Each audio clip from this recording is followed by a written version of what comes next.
আজকে আমি সোশ্যাল মিডিয়ায় আসা একটা গল্প আপনাদের পড়ে শোনাবো।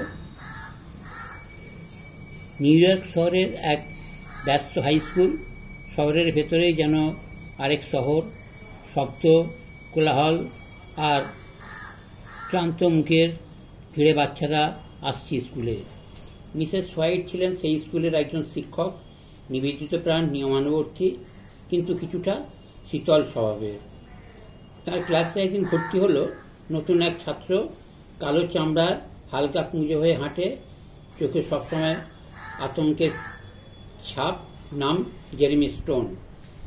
জেরেমিকে দেখে কেউ কেউ বলতো না সে নবম শ্রেণীর ছাত্র। সবসময় তার হাতে ধরা থাকতো একটা পুরনো চামড়ার ব্যাগ। কোনোদিন ব্যাগটা রাখিনি কোথাও, এমনকি টয়লেটে যেতেও হাতে নিয়েই যেত। ছেলেটা কারোর সঙ্গে কথা বলতো না। শিক্ষকরা তাকে উপেক্ষা করতেন, কারণ সে কোনো প্রশ্নের উত্তর দিত না, এমনকি তাকাতেও না শিক্ষকের চোখে। একদিন মিসেস হোয়াইট ক্লাসে জোর করে বলে উঠলেন, এই ছেলেটা কি বোবা? উত্তর তো দূরের কথা, নড়াচড়াই করে না ঠিক মতো। সবাই হেসে উঠল।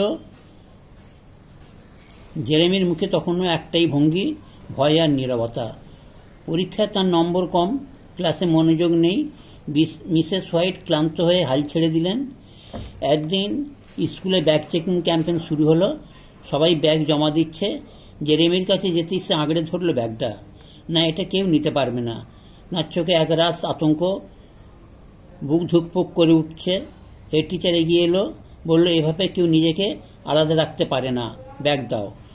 জোর করে ব্যাগটা খুলে দেখা গেল একটা ছোট্ট লাঠি, কিছু শুকনো খাবার, একটা মেয়েদের চুলের ক্লিপ, একটা ছোট্ট শিশির বোতল আর একটা চিঠি। চিঠিতে লেখা ছিল, জেরেমি, মা হয়তো আর তোমার সাথে স্কুলে যেতে পারবে না, কিন্তু এই ব্যাগের প্রতিটি জিনিসে আমার স্পর্শ আছে। কখনো ভয় পাস না, তুই পারবি, মা বিশ্বাস করে। চোখের সামনে এক মুহূর্তে বদলে গেল সব। মিসেস হোয়াইটের মুখ নিস্তব্ধ হয়ে গেল। হেড টিচার বললেন, তার মা গৃহহীন ছিলেন, কিছুদিন আগে রাস্তায় শীতে মারা যান। এরপর থেকে ছেলেটা একাই আসতে যায়। এই ব্যাগই তার মায়ের স্মৃতি। মিসেস হোয়াইট বাড়ি ফিরে রাতে ঘুমতে পারলেন না। চোখ বন্ধ করলেই ভেসে উঠছে সেই চিঠির শব্দ, তুই পারবি। পরদিন স্কুলে তিনি নিজেই খুঁজে বের করলেন জেরেমিকে, পাশে বসালেন, চুপ করে থাকলেন। তারপর ধীরে ধীরে প্রতিদিন একটু একটু করে তিনি জেরেমিকে পড়ানো শুরু করলেন।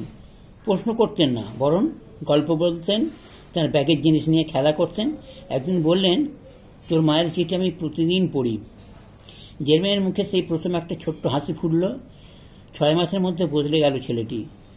চুল আঁচড়ে আসে, প্রশ্ন করে, গল্প বলে, বন্ধু জোটে তার। বছরের শেষে ক্লাস টেস্টে প্রথম 5 জনের মধ্যে সে স্থান পায়। বছরের শেষে বিদায় অনুষ্ঠানে জেরেমি মিসেস হোয়াইটকে একটা ছোট্ট প্যাকেট দিল। ভেতরে ছিল একটা নতুন চামড়ার ব্যাগ আর তার মায়ের চিঠির একটি প্রতিলিপি। সাথে লিখেছিল, আজ আমি আবার মা পেয়েছি, আপনি আছেন বলেই আমি হারিয়ে যাইনি। মিসেস হোয়াইট সেদিন কাঁদলেন, কিন্তু তখনও জানতেন না এই ছেলেটি একদিন তার জীবনের সবচেয়ে গর্বের কারণ হয়ে দাঁড়াবে। বছর পেরিয়ে যায়। শহরের পত্রিকায় একদিন বিশাল শিরোনাম ছাপা হয়, ডক্টর জেরেমি স্টোন, গৃহহীন শিশুর জীবন থেকে আমেরিকার সেরা শিশু মানসিক বিশেষজ্ঞ পর্যন্ত যাত্রা। প্রবন্ধে লেখা, তিনি আজ হাজারো ট্রমাগ্রস্ত শিশুদের মানসিক চিকিৎসা দেন।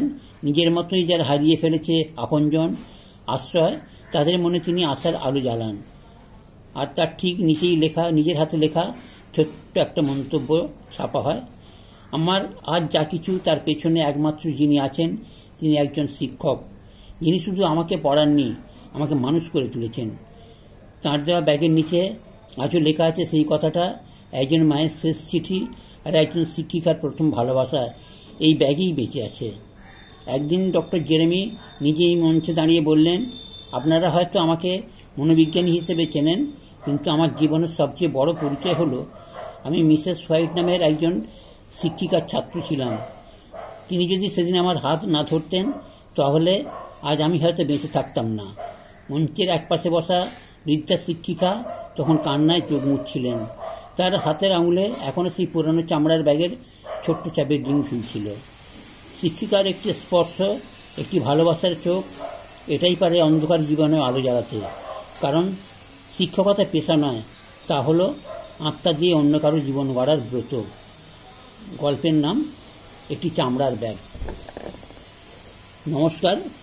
যিনি সোশ্যাল মিডিয়ায় পোস্ট করেছেন তাকে আমার তরফ থেকে এবং আমার চ্যানেলের সমস্ত দর্শকদের তরফ থেকে অনেক অনেক ধন্যবাদ।